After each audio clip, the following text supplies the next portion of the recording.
ఇప్పుడు మిగతా వాళ్ళందరినీ కూడా వడ్డీలు కట్టమంటురా? కాదు చెప్పు ఒకసారి. నాకు కూడా ఒక ఆయన కట్టిపోయింది మేడం, 6 నెలలు ఏమైందంట ఆయన తీసుకొని.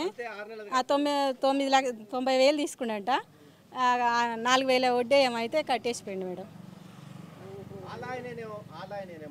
కాదు వేరే ఆయన కాపాయన. సో విషయం ఏంటంటే నాకు కూడా అర్థమైంది. ఇప్పుడు డిసెంబర్ 9 వరకు ఉన్నంత వరకు వడ్డీ లేదు. డిసెంబర్ తర్వాత నెలలు ఎన్ని అవుతున్నాయో వడ్డీ కట్టమని చెప్పిందా? ఎట్లా చెప్పింది? మరి కానీ అది వరకటే లోన్లు తీసుకుంటే కాదు. 2012 ఎప్పుడు తెలుసా? డిసెంబరు అండ్ 2018 నుంచి డిసెంబర్ 2023 వరకు లోన్లు మాత్రం మాఫీ అయితే ఏం చెప్పారు. కానీ తర్వాత దాటినాక వడ్డీలు కట్టమని అయితే వాళ్ళ గైడ్లైన్స్లో అయితే లేదు. వడ్డీలు కట్టమన్న గైడ్లైన్స్ లేదు, కానీ లోన్లు మాత్రం లెక్కలోకి రావని చెప్పారు. కానీ వడ్డీలు ఎట్లా? ఇప్పుడు ఆయనది కదా ఆలస్యం అనేది, ఎవరిది? ఆయన డిసెంబర్ 9కి ఇవ్వాల్సింది కదా. ఇప్పుడు మళ్ళీ వడ్డీలు కట్టమనడం కూడా ఎంతవరకు కరెక్ట్ మరి అంటే నేను అడుగుతున్నా.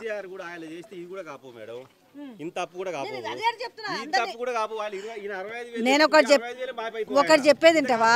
ఏ ప్రభుత్వాల ఇప్పుడు ఇప్పుడు ఇప్పుడు ఇప్పుడు వడ్డీలకు సరే అది కూడా కరెక్టే. హామీ ఇచ్చి చేయకపోవడం అనేది ఏ ప్రభుత్వాలదైనా తప్పిదమే. హామీ ఇచ్చిన తర్వాత అది గతంలో ఉన్న బీఆర్ఎస్ ప్రభుత్వమా రేపు ఇంకో ప్రభుత్వం వస్తుందా అనేసి. ఇప్పుడు పాయింట్ నేను అడిగేది ఏంటంటే, ఇప్పుడు అతన్ని ఇప్పుడు మిగతా వాళ్ళు చెప్తున్నారు కదా, డిసెంబర్ 9వ తేదీ నుంచి అక్కడ వరకు కట్టు, ఆ నుంచి అయ్యే వడ్డీ కట్టమని అడుగుతున్నారు అని అంటున్నారు. మీరు బ్యాంక్ వాళ్ళని అడిగితే ఏమంటున్నారు? కట్టాల్సిందే అంటున్నారు మేడం.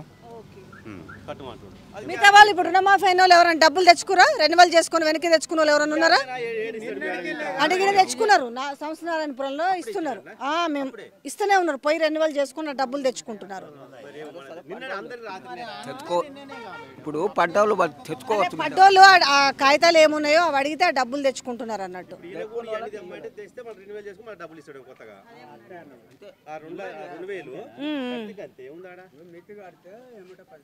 ఇప్పుడు నీకెంత అయింది? ఇప్పుడు మిత్తి నీకెంత అయింది? నాకు 2,000 అంది. ఇప్పుడు నేను ఎక్కిన కానిచ్చి మిత్తే నాకైతే 2,000 అయినాయి. 4,600 పెద్దనిగో కొడుకుది. ఇది మీ కొడుకుదా?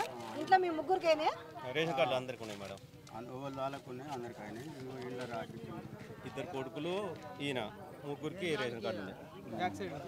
25,000 తీసుకున్నాడు ఆయన. బంగారం ఇక్కడ మేడం రేషన్ కార్డుతో సంబంధం లేదు మేడం. 1 లక్ష లోపు ఎవరికి ఉంటే అందరికి అయిపోయినాయి. ఈవినింగ్ 5 o'clock వరకు అందరికి అయిపోయినాయి. రేషన్ కార్డుతో సంబంధం లేదు మేడం. పాస్బుక్ వాళ్ళకి కాకపోతే మీ ఎమ్మెల్యేనో పక్కన ఉన్న ఎవరినైనా కార్యదర్శిని వాళ్ళని అడగండి బ్రో. ఒక నిమిషం చెప్తా నేను కూడా చెప్తా. 13,000 రాలేదు. నా దగ్గర కూడా లిస్ట్ ఉంది, చూపిస్తా. ఇంట్లో 3 కొడుకులు ఉన్నారు అనుకో. అది కాదు చెప్తున్నావు కదా. మామూలుగా బిజినెస్ అగ్రికల్చర్ 1,26,000 లోన్ ఉంది. అగ్రికల్చర్ నాది మంత్ ఎండింగ్ వరకు అయిపోతుంది. అగ్రికల్చర్ మేడం, నేను కూడా లోన్ తీసుకున్నాను. 2 ఎకరాలు 3 గుంటలు ల్యాండ్ ఉంది నా పేరు మీద.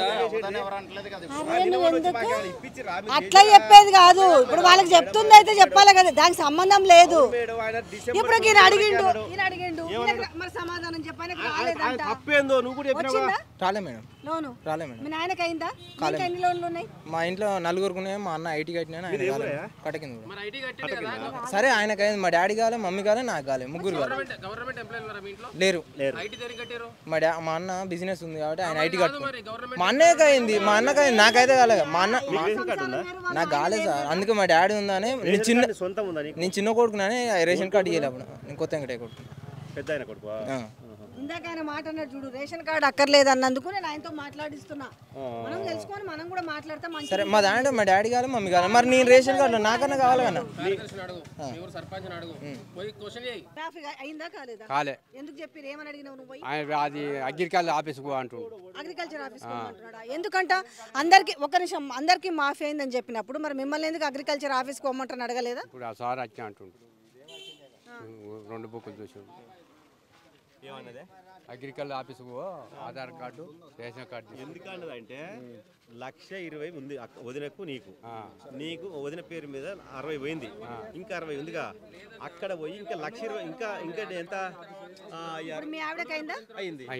నీకు కాదు ఇప్పుడు అంతలా కాదు నువ్వు పోయి కనుక్కో. అయినప్పుడు లెక్క ఇప్పుడు కావాలి ఆయనకు కాదు కాకున్నావా మరి అది ఆగయ్యా జర నువ్వు అట్లా కాదు కదా నువ్వు మీడియా వాళ్ళు అడగడానికి మాకు రైట్స్ లేవా ఇప్పుడు నేను ఆయన అడుగుతున్నా నువ్వు ఆగు నువ్వు పార్టీ కావచ్చు నేను పార్టీలకు సంబంధం లేదయ్యా నేను కండ వేసుకున్నాను ఏమన్నా అరే ఆయనకు ఒకటి అడిగినప్పుడు బ్యాంక్ ఒక్క నిమిషం మాకు పెద్ద ఆయన ఏం అడిగిండు 60 లక్ష 20,000 ఉన్నాయా జరాగు అరే వాళ్ళ ఆవిడ పేరు మీద భూమి ఉంది మీ ఆవిడ పేరు మీద భూమి ఉందా నీ పేరు మీద భూమి ఉందా